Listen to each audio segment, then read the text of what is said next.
Good evening everyone. నా shooting Shatamanam Bhavati shooting outdoor schedule last month జరుగుతున్నప్పుడు రాజా రవీంద్ర గారు సార్ ఒక తమిళ్ ట్రైలర్ వచ్చింది చూస్తారని ట్రావెల్లో చూపించాడు. ఐఫోన్లో చూసి అరే భలే ఉంది అన్నాను. సార్ ఇది నాకు తెలిసిన వాళ్ళది, మీరు ఏదైనా రీమేక్ చేస్తారా ట్రై చేయనంటే జనరల్గా ఇప్పటివరకు ఈ 25 ఫిలిమ్స్లో నేను ఎప్పుడు రీమేక్ చేయలే. సో స్ట్రేట్ ఫిలిమ్స్లో ఉన్నాం కదా, బట్ చూస్తే ఒక ఎగ్జైట్మెంట్ ఉంది, ట్రై చేద్దాము ఒకసారి కనుక్కో రాజా అని చెప్పాను. రూమ్కి వెళ్ళిన తర్వాత కూడా నన్ను ఆ ట్రైలర్ హాంట్ చేస్తుంది. దానికి ఒక రీజన్ ఉంది. అంటే ఒక లేడీ గెటప్లో ఈ సినిమా వస్తుందని తెలిసినప్పుడు నేను ఎప్పుడో ఒక 4-5 ఇయర్స్ బ్యాక్ ఒక కథ విన్నాను, అది బాగా నచ్చింది. సో ఒక హీరో ఇలా లేడీ గెటప్లో చేయడం అనేది ఎప్పుడో మనము దాదాపు ఒక 15 ఇయర్స్ బ్యాక్ కమల్ హాసన్ గారు చేశారు, అంతకుముందు వెళ్తే నరేష్ గారు చేశారు. సో ఆ సినిమాలు ఆడాయి. ఎందుకో చూడగానే ఈ సినిమా బాగా ఆడుద్ది అనిపించి సో అప్రోచ్ కండి అని చెప్పాను. కట్ తర్వాత నా షెడ్యూల్ అయిపోయింది. హైదరాబాద్ వచ్చాక మాలా మేడం లాస్ట్ మాకు ఓకే బంగారం సినిమా అప్పుడు మణిరత్నం గారికి తన అసోసియేట్ ప్రొడ్యూసర్గా ఉంది. తను ఫోన్ చేసి సార్ మీరు ఇలా ఈ సినిమా గురించి అడిగారంట, ఆ ప్రొడ్యూసర్ మిమ్మల్ని కలవాలనుకుంటున్నాను. అదేంటి నేను అడిగితే ప్రొడ్యూసర్ వచ్చి నన్ను కలవడం ఏంటి, నేను కదా వెళ్ళి అడగాలి అన్నాను. No sir is very interested మిమ్మల్ని వచ్చి కలవటానికి, మీరు అపాయింట్మెంట్ ఇవ్వండి. One fine day Raja came వచ్చి సార్ ఇలా మేము ఆ సినిమా తీసాము తమిళ్లో, మీరు ఒకసారి కాపీ రెడీ అయ్యాక చూస్తారని. నాకు రైట్స్ దొరికితే తీసుకొని చేసుకుందాం అనుకుంటే లక్ష్మీదేవి వచ్చి డోర్ తట్టడం అంటారు కదా, వాళ్ళే నా దగ్గరికి వచ్చారు. సో కేమ్ సినిమా రెడీ అయ్యాక చెన్నై ఇన్వైట్ చేశారు.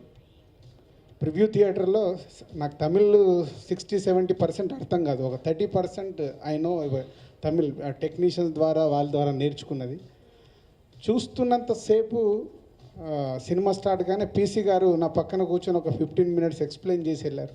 చూస్తున్నంతసేపు నేను ఎంజాయ్ చేస్తున్నాను. సినిమా అయిపోయాక డైరెక్టర్ని అండ్ హీరోని అందరినీ మెచ్చుకోకుండా ఉండలేకపోయాను. అందరితో ఫోన్లో మాట్లాడి వాట్ ఏ ఫీలింగ్. అంటే ఈ మధ్యకాలంలో ఒక సినిమా చూడగానే, అది తమిళ్ సినిమా, నేను ఇంత ఎగ్జైట్ అయింది ఒక్కరిని కూర్చొని చూసినప్పుడు రెమో. సో ఎగ్జైట్ అయిపోయాను.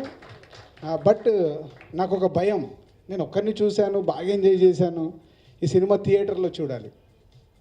సో 4-5 డేస్లో సినిమా రిలీజ్ ఉంటే చెన్నై వెళ్ళిపోయి morning show 8 o'clock show Vetri theatre అని ఎయిర్పోర్ట్కు దగ్గరగా ఉంటే డైరెక్ట్ వెళ్ళిపోయి ఆ థియేటర్లో కూర్చొని చూస్తే నేను ఎంజాయ్ చేసిన దానికి డబుల్ రెస్పాన్స్ ఆడిటోరియంలో కనిపించింది నాకు. నేను ఎక్కడెక్కడ ఎంజాయ్ చేశాను అంటే, నేను జనరల్గా తెలుగు సినిమాని ఎలా అబ్జర్వ్ చేస్తానో అలాగే అబ్జర్వ్ చేస్తున్నా, same response. Yes I am right, నేను అనుకున్నట్టే సినిమా ఉంది అంటే మళ్ళీ సేమ్ డే తమిళనాడులో ఎంక్వైరీ చేస్తే ఇదే సినిమా సూపర్ హిట్ అన్నారు. సో ఇది ఒక రెమో, వాళ్ళు నా దగ్గరికి రావడము, నాకు నచ్చడము, ఇవాళ తెలుగు ప్రేక్షకులకి ఈ సినిమా చూపించే అవకాశం రావడం చాలా హ్యాపీగా ఫీల్ అవుతున్నాను. ఒకసారి శంకర్ గారు అడిగారు వైశాలి సినిమాని రిలీజ్ చేయమని, వైశాలి సక్సెస్ అయింది. తర్వాత మణిరత్నం గారిది లాస్ట్ ఇయర్ ఓకే బంగారం సక్సెస్ అయింది. ఇప్పుడు ఈ సినిమాని కూడా తెలుగు ప్రేక్షకులకి షూర్ షాట్ హిట్ ఫిలిం కాబట్టి నాకు టెన్షన్ లేదు. This going is a hat trick film in dubbing సినిమాల్లో. సో అబౌట్ రెమో దిస్ నవంబర్లో రిలీజ్ చేయబోతున్నాం తెలుగు ప్రేక్షకులకి. పోతే హీరో శివకార్తికేయన్ గురించి ఇప్పటివరకు తను 10 ఫిలిమ్స్ తమిళ్లో చేశారంట. నేను ఇప్పటివరకు ఏ సినిమా చూడలేదు, ఇదే ఫస్ట్ చూశాను. సో చూడగానే అంటే హీరో పర్ఫార్మెన్స్ చూసి నిజంగా నాకు చాలాసేపు ఫోన్లో మాట్లాడాను. వాట్ ఏ పర్ఫార్మెన్స్ అంటే, ఎంతో ఎక్స్పీరియన్స్, ఒక 25-30 ఫిలిమ్స్ అయిపోయిన తర్వాత వచ్చే ఎక్స్పీరియన్స్ని తను 3 వేరియేషన్స్ మూవీలో టోటల్గా, ఆ వేరియేషన్స్ అన్నీ చేయడం అనేది real is hats off, it's a fantastic performance. So దానికి ముందు నేను లవ్లో పడిపోయాను నిజంగా. అనిల్ ఇందాక వేరే రకంగా చెప్పాడు, ఆ లవ్లో కాదు, హీరోతో లవ్లో పడిపోయాను. అండ్ ఒక్కొక్క technicians is a great DOP PC గారి గురించి మాట్లాడేంత అర్హత కూడా లేదు. ఎందుకంటే ఎప్పటి నుంచో పీసీ గారి సినిమాలు చూస్తూనే ఉన్నాం. పీసీ గారు కానీ and is a Kolaveri Anirudh, is a music కానీ, ఈజ్ ఎ బ్యాక్గ్రౌండ్ స్కోర్ కానీ.